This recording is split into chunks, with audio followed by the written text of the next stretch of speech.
Coucou Lara, je suis trop contente de t'interviewer aujourd'hui, qu'on puisse échanger un petit peu sur, enfin beaucoup même, sur le burn-out, sur le lâcher prise. Du coup, j'ai rencontré Lara pour vous dire un petit peu dans la formation que je fais avec David Laroche pour devenir coach.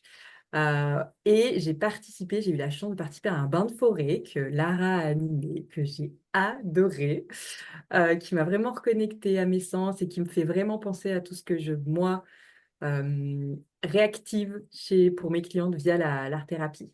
Donc, j'ai vraiment eu envie qu'elle vienne échanger avec moi sur ces sujets qui sont super importants, je trouve.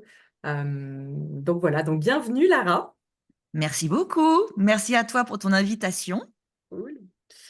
Est-ce que pour débuter, tu veux bien te présenter en 2 mots, qu'on sache un peu Oui. Eh qui bien, tu es? écoute, donc je m'appelle Lara et je suis coach en développement personnel, experte du coup de la charge mentale et de la confiance en soi.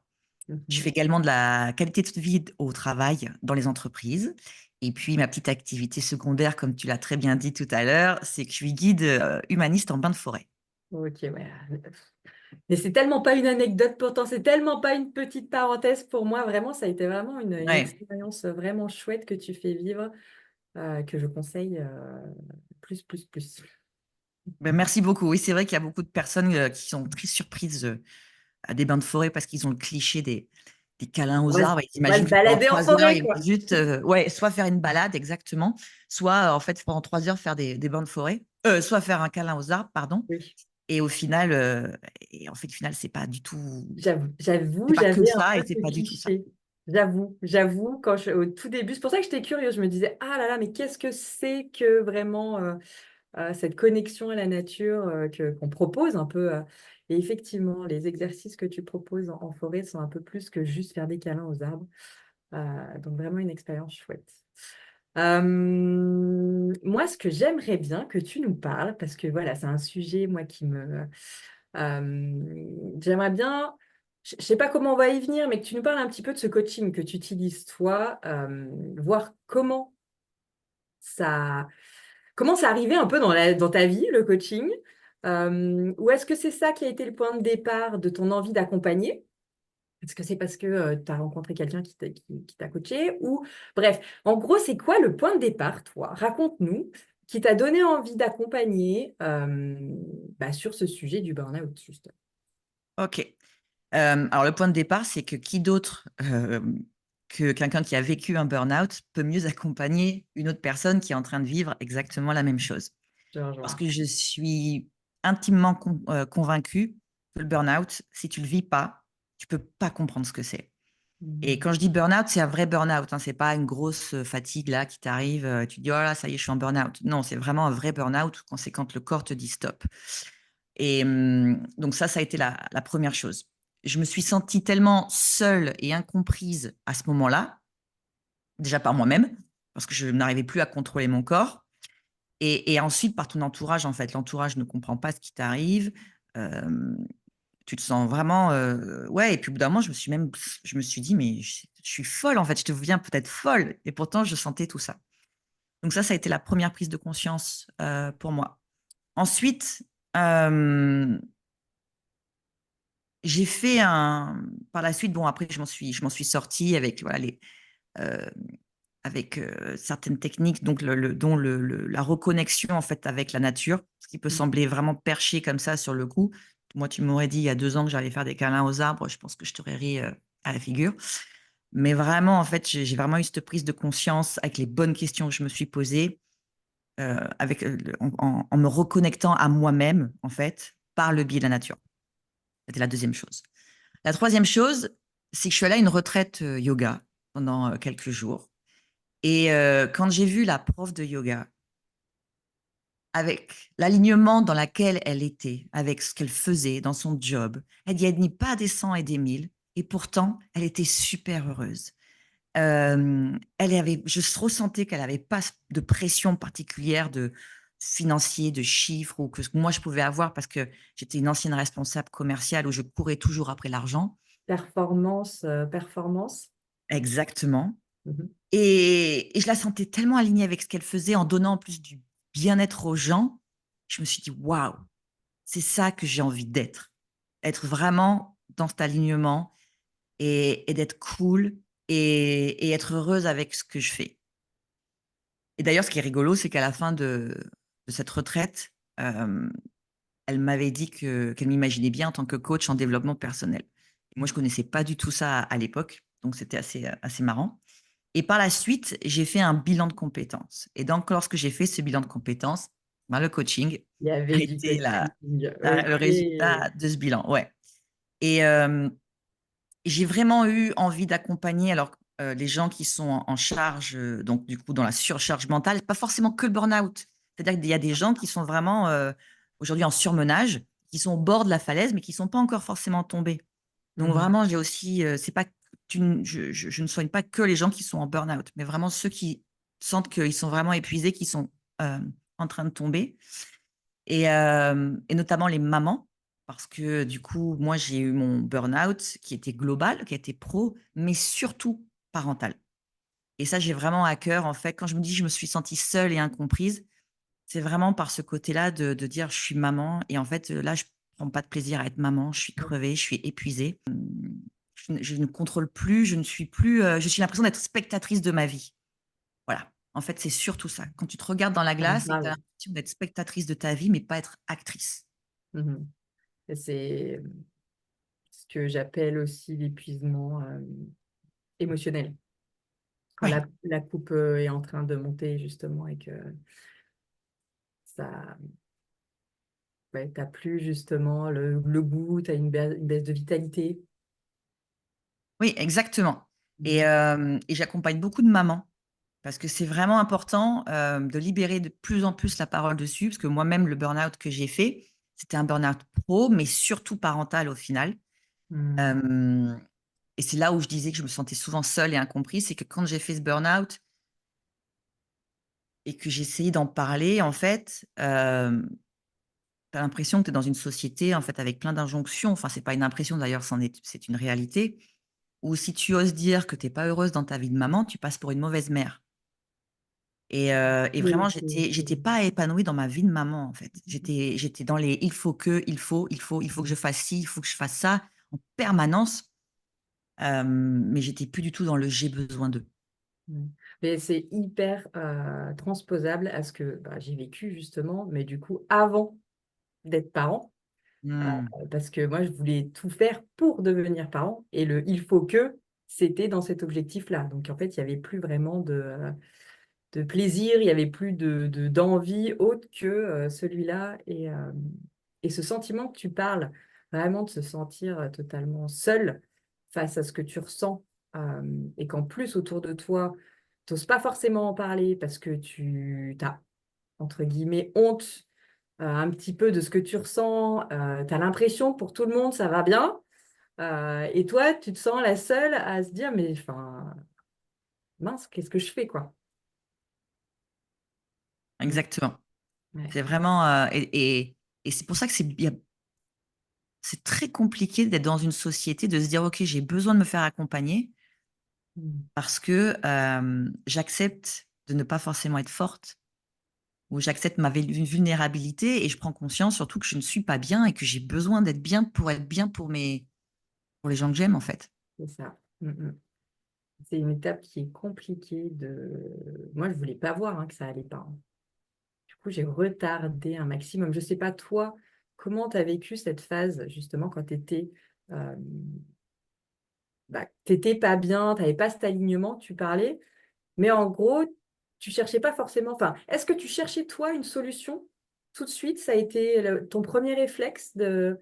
Tu veux dire avant le burn-out ou après? Oui, quand tu étais pendant, justement. Ah, pendant. Quand tu étais dans cette, ou avant, ça peut être intéressant justement de se dire c'était quoi un peu les prémices que toi, tu aurais voulu que Clara, elle voit pour peut-être pas aller jusqu'au gouffre, tu vois? C'est très simple. En fait, je n'écoutais absolument pas mon corps. Et du C'est-à-dire que coup, j'étais ouais, vraiment c'est comme ça, ça veut dire quoi exactement? ça veut dire que j'étais vraiment, comme tu disais très justement, soit dans la performance vis-à-vis de mon job, soit dans le driver, soit fort, soit parfaite ou fait plaisir dans mon côté perso. Et donc, je m'écoutais pas. Donc, comme j'étais dans le il faut que en permanence, j'ai eu un premier symptôme physique. Pour la première fois de ma vie, j'ai eu une espèce de crise d'angoisse, une crise de tachycardie. Parce que Mm. j'étais responsable donc commerciale, et je me déplaçais beaucoup. J'étais à l'hôtel, je me rappelle, c'était pendant la nuit et tout d'un il faisait très chaud et j'étais dans un hôtel où il y avait pas la clim et je me suis réveillée avec le cœur, qui battait très fort et je me suis dit: «Bon, bah, du coup, j'ai très chaud, donc je vais prendre une douche froide, ça va aller mieux» et en fait, non, c'est pas allé mieux, mais ça s'est calmé, finalement, au bout de quelques heures Ouais. et puis j'en ai une deuxième quelques mois après où là, je me suis dit: «Bon, bah, finalement, peut-être que la première fois, c'était pas un coup de chaud». Donc j'ai peut-être un truc qui va pas, donc je suis allée voir le médecin, mais tout allait bien. Et puis j'en ai une troisième, mais bon, tu dis: «Ça va aller, ça va le faire», parce que le corps te dit: «Moi, je suis dans la réserve», mais par contre la tête, elle te le dit, elle, «Non, vas-y, on continue, quoi. Tu as des Mm. responsabilités, faut que tu y ailles, quoi». Donc tu t'écoutes pas et tu continues. Et donc là, la quatrième fois, par contre, c'est là où, en fait, la crise de tachycardie, beh, moi, elle a duré 2 mois, quoi. Ok. Et mon cœur, qui battait la chamade, du matin au soir et le matin au réveil, par exemple, j'étais à 120 directement au réveil et là, par contre, tu as peur, quoi. Mm. Ouais. Et puis en plus, j'imagine, en plus, toi, tu avais tes enfants à l'époque, Exactement, toujours, ouais. occupés. Donc, toujours le driver qui fait qu'il faut que tu te lèves, il n'y a pas le choix, Beh, quoi. bien sûr, exactement. Euh, Qu'est-ce qui... Donc, toi, tu accompagnes justement les personnes qui sont justement à ce niveau de... euh, Attends, j'ai une autre question qui me vient avant. Qu'est-ce qu'à ton avis, il aurait fallu potentiellement, qu'est-ce que tu aurais aimé dire à Lara? Parce que tu as dit, ouais, il y a ce côté, j'écoutais pas mon corps, mais du coup, est-ce que tu crois que ça aurait suffi de lui dire, OK, là, Lara, enfin, je sais pas, qu'est-ce que tu penses qu'il aurait fallu que tu lui dises? Il aurait fallu que quand le corps commence à te donner quelques symptômes, Ouais. ça veut dire c'est comme une jauge à essence, en fait. Avant, tu arrives dans la réserve, tout va bien. Ouais. Quand tu arrives dans la réserve, ça veut dire: «Attention, là, je ne veux plus avoir de jus. Je commence à être vraiment fatiguée». Donc il aurait fallu simplement que en écoutant mon corps en disant: «Ouh là, attention, là, mon corps est en train de me dire: "Je ne vais pas bien"», ça veut Mm. dire simplement de prendre du temps pour moi. Parce que là, j'étais partout, pour tout le monde. J'étais là pour mon job, j'étais là pour mon mari, j'étais là pour mes enfants, j'étais là pour mes amis, j'étais là pour ma famille. J'étais là pour tout le monde, mais je ne m'occupais absolument plus de moi. Donc c'est vraiment très important là, à l'époque, je me serais dit: «OK, là, mon corps est en train de me parler. Là, il faut que je ralentisse le rythme et que je prenne du temps pour moi». Mm. Donc, c'était vraiment l'absence de te dire que c'était, que ça allait aller au clash qui a fait que du coup, tu le faisais pas. Il te manquait quelque chose dans ton... tu avais un baromètre, tu vois, pas allumé. Enfin, tu vois, je sais pas. Aujourd'hui, ouais, Comment je pense expliquer. avec du recul, tu as un baromètre. Je pense sincèrement que tu as un baromètre, mais encore une fois, tu ne l'écoutes pas. De toute façon, la première fois qu'on te dit que tu as un burn-out, tu es dans le déni complet, quoi. Tu dis: «Non, déjà le burn-out, c'est pour les faibles, c'est pour toi, c'est pas toi».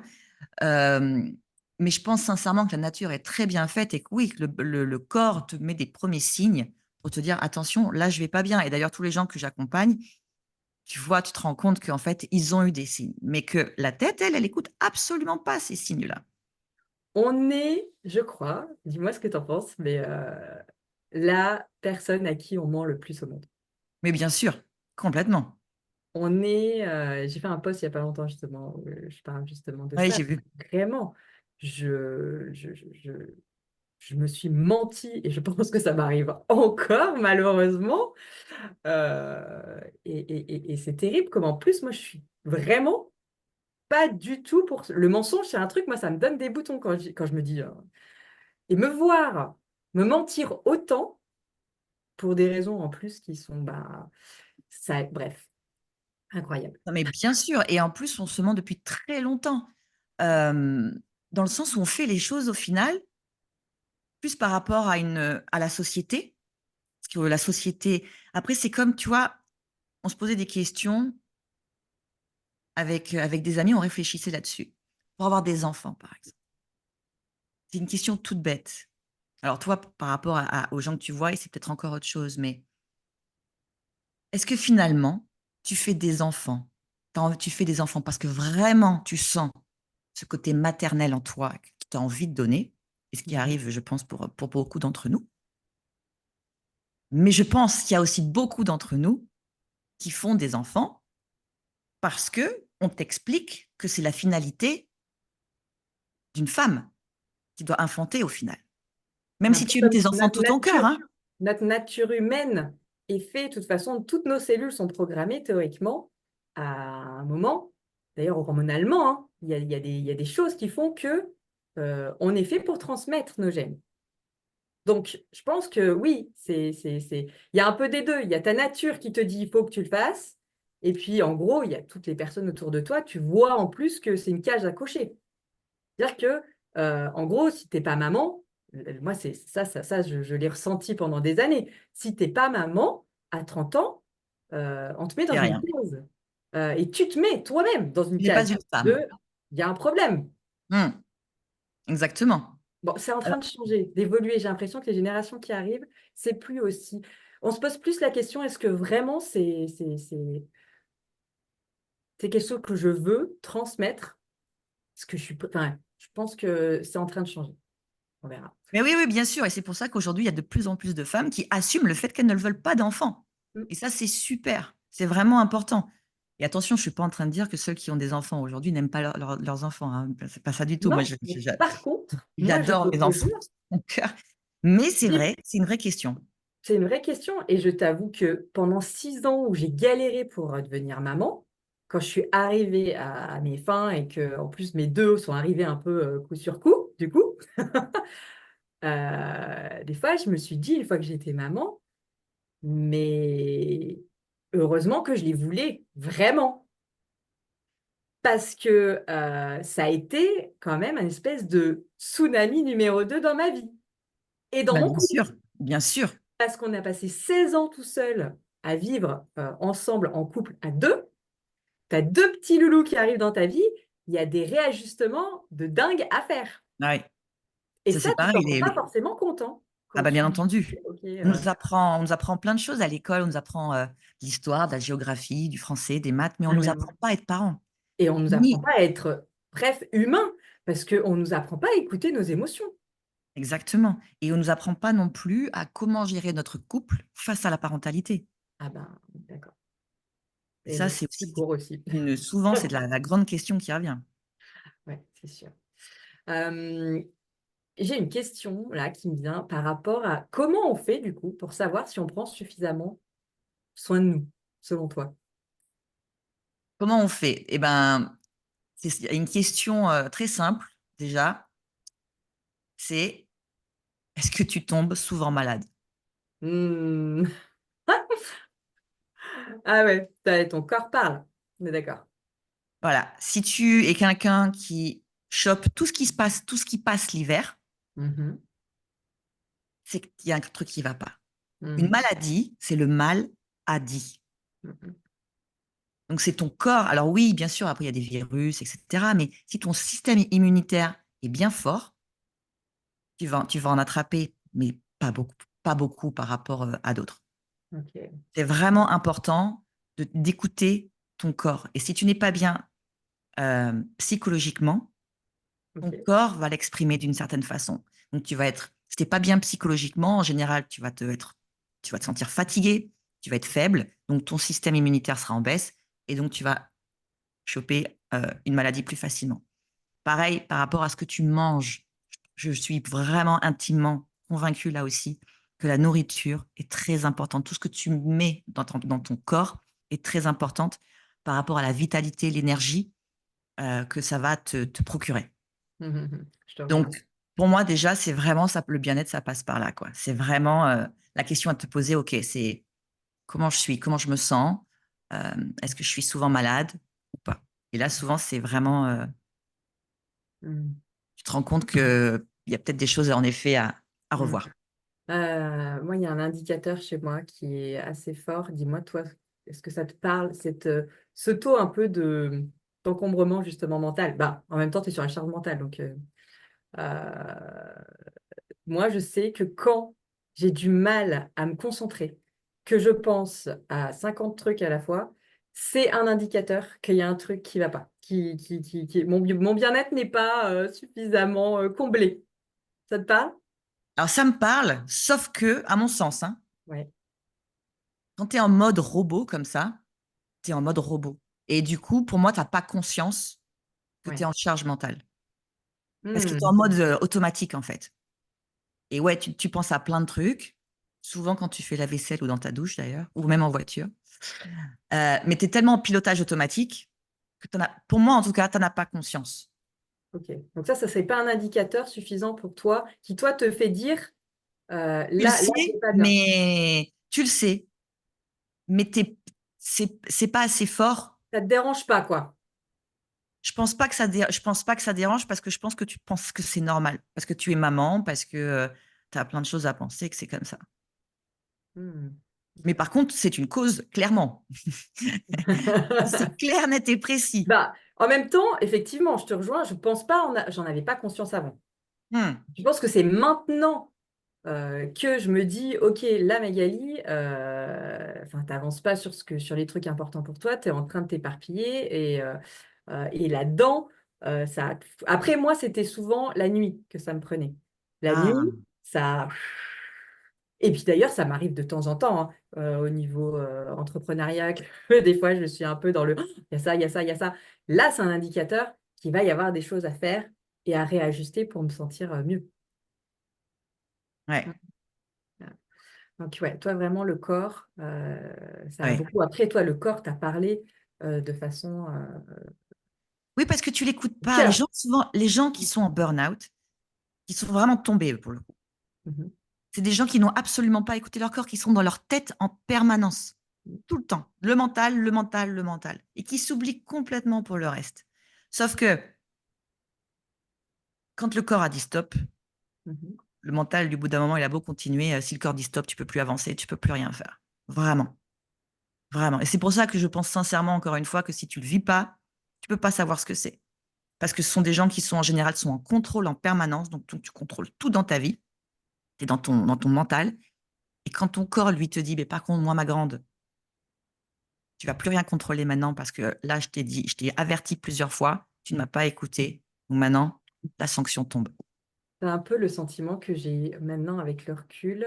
Mon corps m'a dit, Magali, tu pourras pas avoir d'enfant tant que tu prends pas soin de toi. Mais ça, j'en suis persuadée Et aussi, c'est sûr, ça se joue. c'est hyper culpabilisant parce qu'à Hmm. l'époque, quand on me disait qu'en gros, c'est dans ta tête, je pense que j'aurais pu tuer quelqu'un. C'est un peu fort ce que je dis, mais j'étais tellement en colère parce que, en gros, qu'est-ce qu'ils en savent? Ils en savent rien. Mais je vois tellement, tellement, tellement d'exemples, que ce soit pas chez moi, parce que ça a été flagrant chez moi, le changement qu'il y a pu y avoir quand j'ai enfin compris comment fallait faire pour prendre soin de soi. Parce que ça aussi, on ne te le dit pas, hein. Euh, mais bref, pour moi, vraiment, ce que tu disais par rapport à ça, je pense vraiment qu'il y a un lien fort. Et la culpabilité nous fait ne pas vouloir voir. On se cache derrière. C'est pas possible en fait, ça peut pas être vrai. Oui, exactement. Et en plus, il faut bien se dire un truc, c'est que le cerveau n'est pas notre ami. Ben ici, il peut le devenir. Je pense que c'est un super outil si tu as la main dessus. Si tu laisses prendre le contrôle de ta vie, je suis d'accord avec toi, ça devient ton pire bourreau, quoi. Exactement. Mais il y a tellement d'exemples qui montrent que vraiment, il y a un impact. euh, on a du pouvoir en fait. C'est ça la bonne nouvelle. On se dit, ah, mais je suis impuissante par rapport à mon bien-être, par rapport à justement mon corps qui ne veut pas me donner cet enfant. Mais en fait, je pense vraiment que notre corps peut nous aider et nos pensées peuvent nous aider pour débloquer la situation et prendre enfin, se rendre compte qu'il y a des limites à mettre. Oui. Après, tu as raison. Mais quand je disais que le cerveau est pas forcément notre ami, c'est dans le sens où il faut que tu aies cette prise de conscience-là, c'est-à-dire de se dire, j'ai besoin de lâcher prise, j'ai besoin de ne pas regarder, de ne pas prêter attention au regard des autres. J'ai besoin, en fait, de m'écouter et c'est moi maintenant qui vais décider de ce que je veux faire, de ce que j'ai envie de faire, de ce que j'ai besoin de faire. Je prends le contrôle, en fait, sur ma vie pour prendre le contrôle, en fait, sur mon cerveau. Parce que si tu le laisses, si tu laisses le mental te faire des pia, pia, pia, pia, pia, pia, pia, pia, pia, et qu'est-ce que les autres vont dire, et la culpabilité que j'éprouve, et tu vois, plein de petits nœuds dans le cerveau, si tu le laisses, en effet, comme tu disais très justement, prendre le contrôle sur toi, c'est mort. Mm, mm. Et là encore, faut-il voir que tu es en pilote automatique. Exactement. C'est là un peu la clé, la première clé d'entrée. Et je te rejoins, enfin, je sais pas si on peut dire ça comme ça, mais quand tu te rends compte que justement tu es dans ce pilote automatique, euh, selon toi, qu'est-ce qu'il y a à faire alors? Ce serait quoi les... Quand tu es dans le pilotage automatique, bah, si tu en as conscience, tu te dis, OK, là, je me sens que je suis en pilotage automatique et que j'ai besoin d'aide. Là, j'ai besoin que ma vie, elle change. Donc là, il y a des choses à faire. Si tu, par contre, es en pilotage automatique et que pour toi, tu restes dans le truc, dans le driver, comme je disais tout à l'heure, sois fort, il faut que, bon, bah, tu Tête. n'as pas conscience des choses, tu feras Mhm. rien, clairement. Par contre, si tu sens qu'il y a vraiment un souci chez toi, il y a quelque chose qui ne va pas et que tu as envie d'avancer, en fait, c'est de poser les bonnes questions. Mhm. Souvent, comme tu disais tout à l'heure, ce qui revient, c'est la culpabilité. Et si je sors, par exemple, avec mes copines, je vais culpabiliser de laisser mon enfant à la maison. Mhm. OK. Et c'est quoi le problème, finalement, si tu laisses ton enfant à la maison? Ah bah, je le vois pas de la journée, donc déjà, si je le vois pas de la journée, c'est parce que c'est pas pour le laisser encore le soir, quoi. OK. Je vois pas de la journée. Et donc, du coup, le soir, c'est quoi le problème si tu vas le laisser 1 heure ou deux? Puisque déjà, enfin, il te voit pas, bah, il va se sentir abandonné. Ah, d'accord. Mais comment tu sais qu'il va se sentir abandonné? Et finalement, comment tu le sais? Et puis, tu le vois, déjà, tu le laisses 8 heures, on va dire, dans la journée. Donc, est-ce que tu penses que tu vas le laisser 1 heure de plus, ça va changer quelque chose? Tu vois? Et ben, finalement, quand tu te poses ces questions-là, tu te rends compte que ben, c'est nous qui avons des perceptions, mais qui ne sont pas forcément, qui ne reflètent pas forcément la réalité. Donc, ça, c'est la première chose. Donc, souvent, c'est une histoire de culpabilité. Ensuite, il y a un problème aussi de délégation. J'ai pas envie de. Si je prends du temps pour moi, si je prends 1 heure ou 2 de temps pour moi, si mon mari, je le laisse à mon mari, mes enfants, ils vont mal manger. OK. Bon, c'est quoi le problème? Si pour une fois, dans 1 fois par semaine, par exemple, tes enfants, ils mangent pas, ils mangent une pizza, par exemple, tu vois? Pour autant, je pense qu'ils vont tomber Mhm. malades ou tu vois?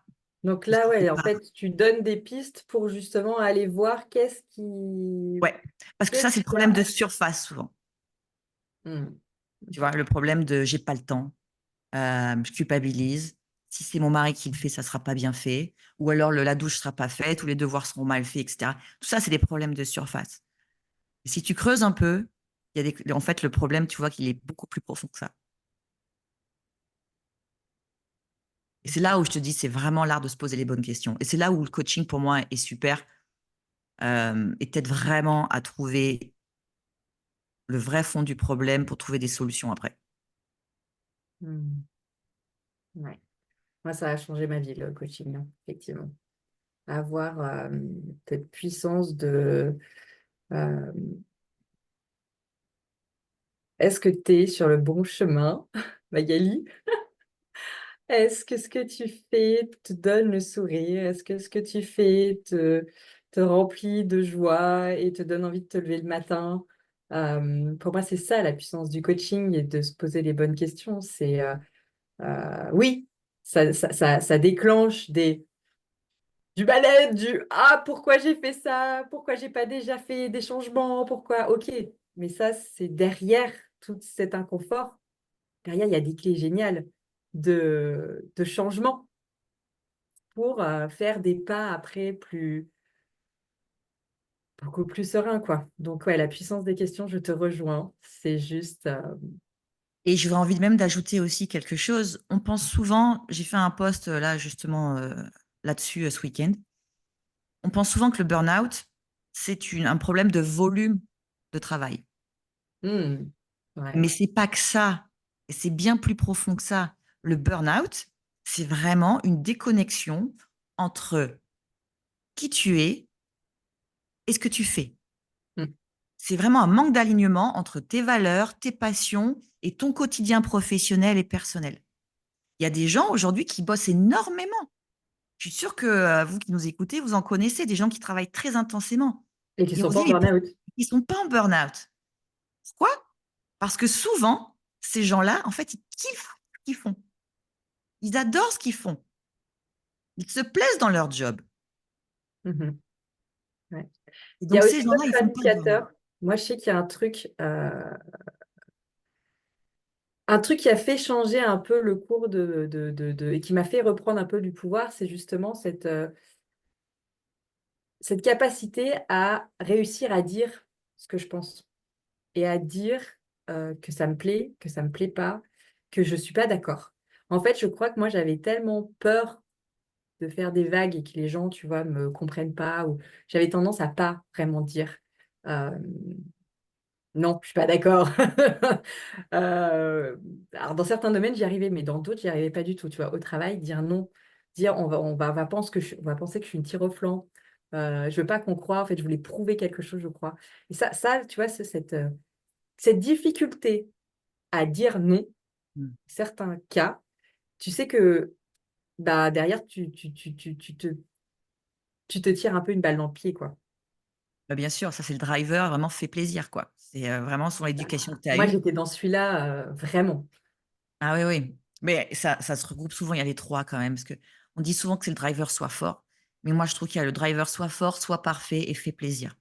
Ouais, Et ouais. vraiment, tu as ces 3 là qui sont quand même omniprésents lorsque tu es épuisé, et donc Mm, comme tu dis, c'est oser dire non aux gens, c'est oser dire non, c'est, s'affirmer, c'est, se respecter en fait, tout simplement. mm, mhm. Se respecter et ouvrir les yeux. Moi, vraiment, je crois que j'avais débranché, tu vois, le baromètre de... entre moi et mon corps. Je crois qu'il y avait une coupure, quoi. Vraiment, je ressentais pas la douleur, hein. Tu pouvais y aller, hein. Je pouvais en faire Bien sûr. et, Ah, on est et, des et guerrières, pourquoi? Et fortes. puis, et puis pourquoi remettre la connexion? Tu vois, ça marchait, en fait. Ouais, Euh, ouais. mais bien sûr, c'est Mm, vraiment l'alignement encore une fois de qui on est. Hem Moi, j'ai été élevée dans, par exemple, pour être heureux, il faut gagner de l'argent et mm, mais quand je dis de l'argent, c'est, faut pas gagner, 2 000 € quoi. Pour être heureux, il faut gagner, 3 4 5 000 € quoi. Heu, donc du coup, j'étais prête à vraiment à bosser beaucoup pour pouvoir atteindre cet objectif-là et quand, finalement, tu te rends compte que tu trouves que dans ton travail, tu les as atteints et que dans ton travail, tu as plus de sens, tu fais ça finalement au bout d'un moment que pour l'argent et qu'en plus à la maison, et ben, tu as les enfants qui sont sur toi après en permanence et que tu as moi la valeur liberté, qui est très importante pour moi, ben, du coup, quand tu as des enfants, tu peux te la mettre un peu derrière l'oreille. Quand j'avais ça au boulot, plus, les enfants, quand je rentrais, ben, tu te rends compte que, ouais, c'est vraiment cet alignement. En fait, j'ai écouté parce que mes parents m'ont transmis le fait que pour eux, avoir de l'argent, c'était d'être heureux. Et bien, ils m'ont inculqué ça, donc je me le suis mis, en fait, dans ma tête, dans mon mental. Mais en fait, à 40 ans et que tu as ce burn-out-là et que tu es obligé de faire un travail sur toi, tu te rends compte que j'ai hérité de leur valeur à eux, qui était la valeur argent, mais qui était pas forcément la mienne au final. ah là là, moi, ce qui me vient quand tu dis ça, c'est que, perso, quand je fais le parallèle dans ce que tu dis, c'est vraiment, pour être heureux, moi, il fallait que j'ai des enfants. Mmh. J'avais pas le droit d'être heureuse, je me permettais pas, alors que c'est totalement faux, parce que bien avant d'avoir cette envie d'être parent, j'étais connectée à mon plaisir et j'arrivais. Mais vraiment, c'est marrant comme tu vois, vraiment, il y a eu ce parallèle quand tu as parlé. Et en fait, c'est quand j'ai réussi à comprendre que j'avais l'autorisation, je pouvais reconnecter à mon corps, retrouver du plaisir, euh, que justement, j'ai eu ce cadeau merveilleux d'être maman. Ouais, C'est ouais. Ah bah, tu vois, c'est fou, hein. Ouais, ouais. ouais, c'est incroyable. Est-ce que tu aurais deux, trois petits tips pour nous par rapport justement à... Vraiment se passer en premier avant tout, même avant nos enfants. Hmm, C'est vraiment une chose pour moi primordiale. Pourquoi? Parce que si vous prenez 1 heure de temps ou 2 pour vous, 1 fois, 2 fois par semaine, peu importe, vous serez une maman beaucoup plus calme, beaucoup plus patiente. Et comme vous savez hmm, que les enfants sont des éponges, eh ben, bizarrement, vous verrez que vos enfants seront aussi beaucoup plus calmes et beaucoup plus doux avec vous. Dans votre couple, s'il y a une femme qui est relaxée, qui est bien, eh ben, la communication avec monsieur se fera beaucoup mieux parce que ça sera beaucoup plus dans le calme. Vous serez prête à écouter et la façon dont vous vous exprimerez sera beaucoup plus entendable aussi. Et au boulot, ça sera pareil. Vous serez une collaboratrice beaucoup plus sympa, zen, et vous verrez, vous serez aussi beaucoup plus productive si vous êtes chef d'entreprise ou autre. Et vraiment, pour moi, le tips numéro un, c'est se faire passer en premier. C'est ce qu'on appelle de l'égoïsme utile. Voilà, c'est pas de l'égoïsme pour moi, j'aime pas trop ce mot-là. Mais c'est vraiment, et c'est pas de se faire passer tout le temps. C'est juste de se dire, OK, je prends 2 heures pour moi, au moins 1 fois par semaine, au minimum. Bah, si j'ai envie de lire, je vais lire. Si j'ai envie d'aller avec mes copines, je vais avec mes copines. Mais juste 2 heures pour moi par semaine. Parce que ça va être bénéfique pour tout le monde.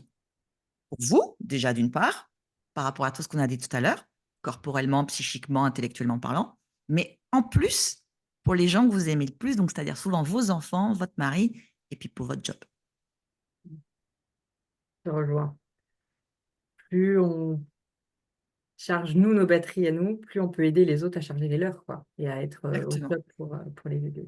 C'est sûr. Et qu'est-ce qui te tient à cœur, toi, vraiment, quand tu accompagnes tes clients? C'est quoi qui te... Ce qui me tient à cœur, c'est vraiment de leur faire prendre conscience de se reconnecter à soi. C'est en fait ce qu'on a parlé tout à l'heure. Euh, et par le biais de la nature. Voilà, c'est vraiment les deux choses. Pourquoi la nature? Parce qu'on est des êtres humains avant tout et on est tout le temps enfermés. Si on n'est pas dans notre maison, on est dans une voiture. Si on n'est pas dans une voiture, on est au boulot. Si on n'est pas au boulot, on est dans des supermarchés, dans des magasins. On est tout le temps enfermé. Et l'être humain n'est pas fait pour être enfermé. Et je trouve qu'on a perdu vraiment tout ce côté de je vais me reconnecter. Mais alors, de la façon que vous voulez, vous n'êtes pas obligé de faire du chamanisme. Simplement une petite promenade dans la nature, des bains de forêt, juste ouais, passer du temps vraiment à l'extérieur. Et pourquoi pour moi c'est important? Parce que je le vois, parce que souvent mes coachings, moi tu le sais, se passent du coup dans la nature. Pourquoi? Parce que quand tu es dans la nature, tu as une facilité à exprimer tes émotions que tu ne fais pas lorsque tu es entre quatre murs. Tu arrives à te poser des bonnes questions dans la nature, que tu n'as des difficultés à te poser lorsqu'encore une fois, tu es enfermé quelque part. Et ensuite, euh, simplement, ça fait du bien pour ton corps. Vraiment, respirer l'air frais, d'entendre d'écouter les bruits de la nature, d'entendre tout ça, ça fait du bien à ton corps. 3 heures de bain de forêt, par exemple, Ouais. ça te renforce ton système immunitaire, ça te régule ton système nerveux, ça te diminue la cortisol, qui est l'hormone du stress. Et en plus, ça Il provoque t'améliore la plein de qualité de ton sommeil. dysfonctionnements. Et Ouais. bien sûr, on est fait pour être à l'extérieur. Donc, allez, vraiment, pour moi, c'est super important de faire prendre conscience ça aux gens. Et c'est pour ça que je fais des bains de forêt qui n'ont rien à voir après avec le coaching, mais juste pour apprendre aux gens à ralentir, à respirer, à se reconnecter à nos sens, comme tu l'as justement dit hein, en début de cette interview. Euh, et de prendre du temps pour soi en pleine conscience au moment présent et ne pas penser à ce que je dois faire 15 minutes après. Oui, je comprends. Et comment on fait du coup pour travailler avec toi? Donc on se sent justement ce qu'on a expliqué tout à l'heure, peut-être en pilote automatique, notre corps du coup nous parle. Comment on fait euh, pour travailler, pour que tu nous aides à nous sentir mieux? Alors, déjà, allez sur mon compte Instagram, par exemple, ou LinkedIn, peu importe. En tout cas, sur Instagram, c'est Inspire by Lara.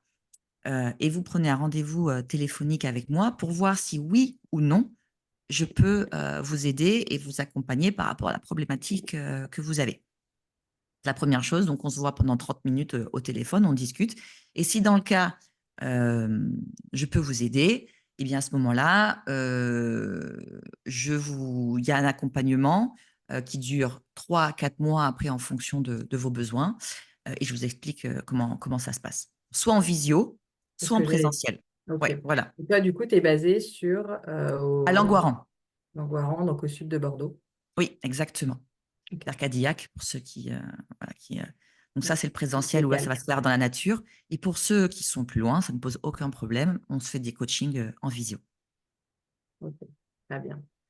Super. Est-ce que tu vois une question que je t'aurais pas posée, que tu aimerais? Ouais, ben tu vois, pourquoi le coaching et pas la psychologie? Pourquoi aller voir un coach et pas un psy? Parce que Très souvent, bonne remarque. Vas-y, dis-nous ce que tu en penses, toi. Je eh rebondis ben, dessus après. moi, encore une fois, je connaissais pas le coaching du tout au début. Donc, j'étais allée voir un psy, comme tout le monde. Alors, ça, c'est pareil, il faut accepter d'avoir un psy. Mais je l'ai fait. Et en fait, donc ça n'engage que moi, hein, ce que je dis, hein. Mhm. Mais ça m'a fait du bien, le psy. On va pas mentir, on va pas se mentir, parce que j'ai lâché mes sacs. J'avais besoin d'avoir quelqu'un en face de moi qui était dans l'empathie. J'avais besoin de me sentir comprise. J'avais besoin de lâcher tout ce que j'avais besoin de lâcher, de dire tout ce que j'avais besoin de lâcher. Ça m'a fait du bien.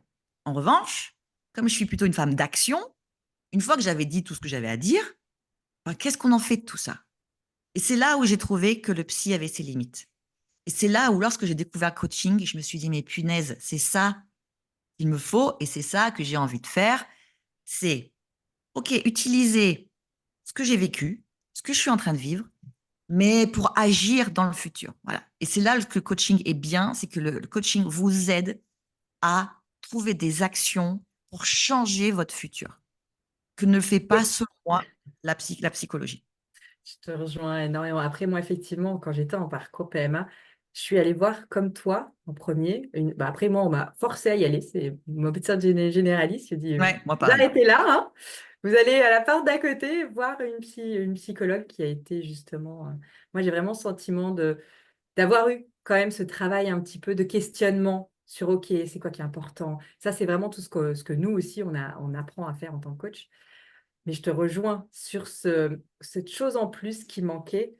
Et c'est là où quand j'ai rencontré le coaching et où je me suis fait accompagner après coup par rapport au développement de mon entreprise, moi. Euh, le coaching, c'est juste Ouais, ça vaut le coup. incroyable comme ce que tu peux régler en 2 ans d'analyse, tu vas le faire en Trois, beaucoup moins quatre de mois. temps. Vraiment, c'est le ressenti. Après, on est d'accord que pour qu'il y ait des résultats, il faut que le coaché ait envie et se mette en action et fasse aussi son travail. C'est là où il y a une grosse nuance avec la thérapie, c'est que le duo des deux, le coach, le coaché, ça fait tout, mais il faut vraiment que les deux soient les deux engagés dans l'envie d'avancer pour avoir des résultats. Sinon, Ouais, tout à fait. Tout à fait. Et je dirais même, il ne faut pas penser que ce soit la même chose parce que comme on fait ça, à la place de faire ça en 2 ans, on fait ça sur une période courte, sur une thérapie brève qui dure 3 à 4 mois. Mm, mm. C'est challengeant un coaching. Ouais. Comme son nom l'indique, on est des coachs, donc on va vous pousser, on va appuyer là où ça va faire mal. Donc, il faut vraiment être prêt et être sûr de vouloir avancer. Parce que souvent, quand je fais des coachings découvertes, les gens, ils s'attendent à ce que ça soit un peu comme une psy, mais ils se rendent compte que on touche des endroits où tu n'as pas forcément envie d'aller, quoi. Mais c'est justement en général ces endroits-là où c'est là où se trouve la solution du problème. Ouais, derrière les plus gros dragons se cachent les plus beaux trésors. Ça, c'est Oh, une joliment phrase dit, que c'est bien j'ai ça. entendue il y a quelques temps et c'est vrai que malgré l'inconfort qu'on peut ressentir dans des séances de coaching, se permettre d'avoir suffisamment confiance en l'autre aussi, hein, se permettre d'aller vers ces endroits sombres, peu éclairés, où on n'a pas trop envie d'aller, c'est là où on se rend compte que derrière, il y a un pouvoir libérateur Exactement, ouais. super génial, quoi. Ça change la vie. Bon, je vois qu'on est, ouais. Bah, après, on est aussi à la même école hein, où on a eu justement on voit les pouvoirs du coaching et les transformations qui peuvent avoir lieu. C'est juste En peu de temps. en peu de temps. C'est incroyable. Mm, Donc, mm. c'est possible vraiment Oui, et faire du coaching profond, pas de surface, vraiment. C'est important de le dire aussi. C'est aussi l'école de David Laroche, du coup, qu'on a fait toutes les deux, qui nous apprend ça, faire vraiment du coaching profond et pas juste en surface.